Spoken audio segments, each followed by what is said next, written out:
জিনা সম্পর্কে সামান্য আমি আপনাদের সম্মুখে আমি আলোচনা আনতে চাই।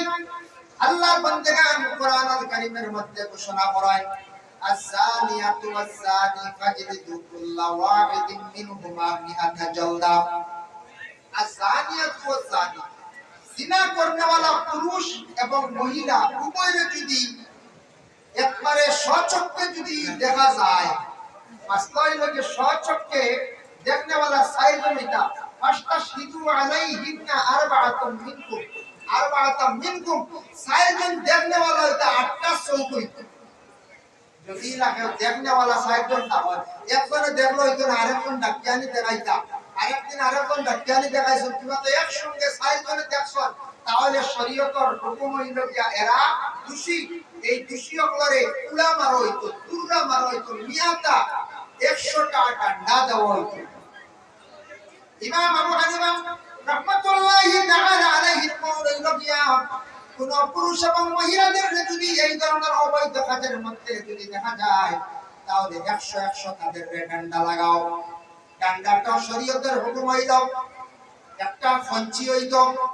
যেটার দ্বারা মারতে সময় কিলা মারা হইতো, এমন ভাবে মারা হইতো যাতে সে বুঝে তার শাস্তিটা ভোগ করছে, ওলা বাটে মারা হইতো। এমন বেশিও জোরে না, এমন আস্তেও না।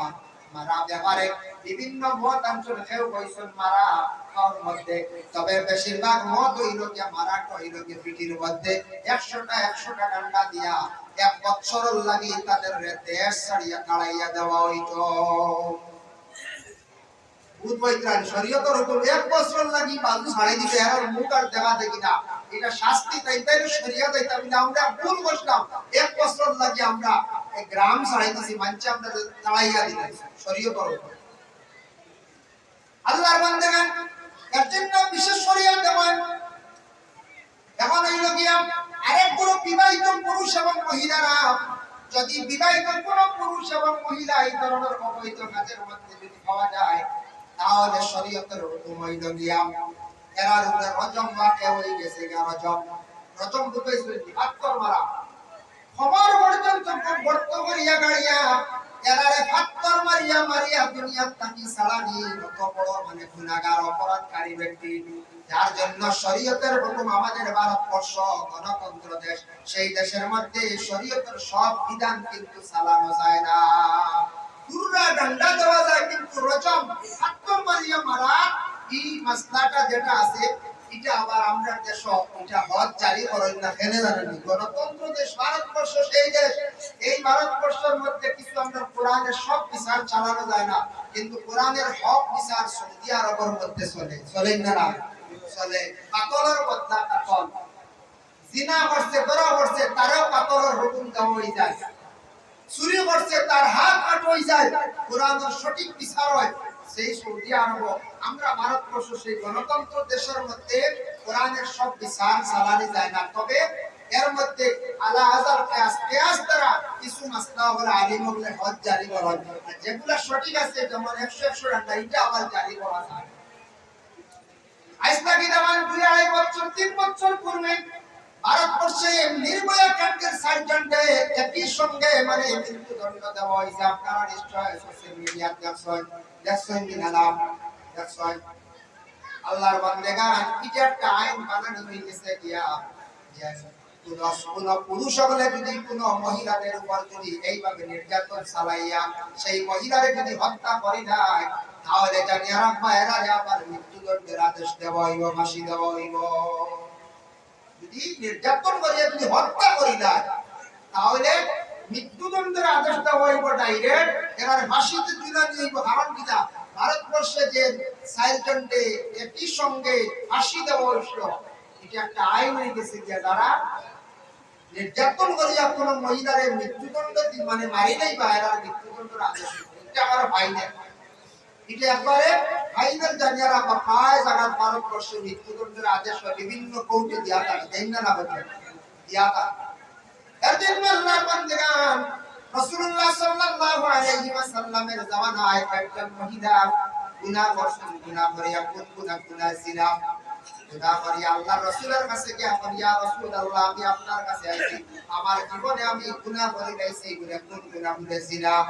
নবীজি মুখ ঘুরাই রাইছেন মহিলা আবার ডাইন পাশে গিয়ে বলি ইয়া রাসূলুল্লাহ আমি গুনাহ করে রাইছি যে গুনাহটা গুনাহ কবিরা আমি জিনা করে আইছি আপনি আমার একটা ফয়সালা দেন কিভাবে গুনাহটা মাফ হয় আবার রাসূলুল্লাহ বাম থেকে মুখ ঘুরাই দিলাম আবার ডাইন থেকে গিয়ে মহিলা কয় আবার এইভাবে তিনবার রাসূলুল্লাহ মুখ ঘুরাইছে পরবর্তীতে কইলে ইয়া রাসূলুল্লাহ আপনি খালি মুখ ঘুরাইলেন তার কারণটা কি বুঝলাম না আল্লাহ রাসূল ফরমায় মা গো তোমার এই কথা শুনি আমি বড় চিন্তা করিয়া আচ্ছা তুমি যে গুনাহ করছো তার প্রমাণটা কি দাও যায় বলে ইয়া রাসূলুল্লাহ প্রমাণ হইলো আমার পেটের মধ্যে এখনো বাচ্চা আমি যে গুনাহ করলাম গুনার কারণে আমার পেটে বর্তমানে বাচ্চা আছে আমি গর্ভধারিণী মহিলা হয়ে গেছি আমি ভুল করে লাইছি এই গুনাহটা কিনা মাফ হইব আপনি আমার একটা সংশোধন করিয়া দেন রাসূলুল্লাহর কাছে কাতরের বেশে সেই মহিলা আসিয়া আরজ করছে নবীজি বলে যাও তুমি বাড়ি গিয়া তোমার বাচ্চা যখন জন্ম হইব তখন তোমার আমি ফয়সালা দিব ঘুরিয়া গেল কি মহিলা বাচ্চা জন্ম হওয়ার পরে আবার এই আল্লাহ রাসূলের কাছে ইয়া রাসূলুল্লাহ আমার সন্তান জন্ম হয়ে গেছে এখন আপনি আমার বিচারটা করি রাখবা ফয়সালা কিটা নবীজি ফরমান না যাও সূরা 2 বছর বাচ্চারে তুলনিয়া দুধ পান করাইও এর বাদে যদি বাচ্চা বড় হইব তোমার ফয়সালা আমি বিচারও রায় দিব মহিলা আবার ঘুরিয়া গেল প্রথমে গেল বাচ্চার কারণে দ্বিতীয়বার গেছে দুধ খাওয়াইবার কারণে আমরা দেশে নতুন একটা সিস্টেম আরম্ভ হইছে জানি না খবরে প্রকাশ কিছু শুনছি আমার কাছে খবর আসছে বাবা দুঃখজনক ব্যাপার কিছু কিছু মহিলা হলে শরীরের ফিটনেস ঠিক রাখার লাগিয়া সন্তান মাত্র 1 মাস বা 1.5 মাস বা উঠতে 3 মাস পর্যন্ত বাচ্চারে দুধ পান করাইয়া পরবর্তীতে ডাক্তারের সাহায্য নিয়া ফিডার খাওয়াইয়া বাচ্চাদের বড় করদা এটা নতুন কিছু আবিষ্কার হয়েছে মহিলার শরীর ভালো থাকার লাগিয়া শরীর সুস্থ থাকার লাগিয়া বাচ্চার মাস তনের যে দুধ যেটা আছে যে নিয়ামত আল্লাহ দান করছে এটার থেকে অসংখ্য বাচ্চাদের বঞ্চিত করতা এটার থেকে ক্ষতি আর কি যাই না আপনি আমেরিকার বিভিন্ন ইউরোপ কান্ট্রির মধ্যে যেগুলা খ্রিস্টান রাষ্ট্রগুলো আছে ওগুলার মধ্যে গিয়া দেখলাম মেয়েরা বাচ্চা যখন পাইলাম 1.5 মাস 2 মাস পরে বাচ্চাদের বিভিন্ন পুষ্টিয়ার মধ্যে বিভিন্ন চুড়ির মধ্যে রাখিয়া ঘুরায় বাচ্চারে ফিডার খাওয়ায় বিভিন্ন তুলা জিনিস খাওয়াইয়া বাচ্চারে মালিকরা এই বাচ্চাটা বড় হওয়ার পরে কিন্তু তার মা বাবা পুরা চিনে না মা বাবার কোলের মধ্যে যদি বাচ্চাটা পূর্ণাঙ্গভাবে 2 বছর দুধ পান করিয়া থাকে সেই বাচ্চাটা সবল থাকতো মার সঙ্গে তার মহব্বত থাকতো মায়া থাকতো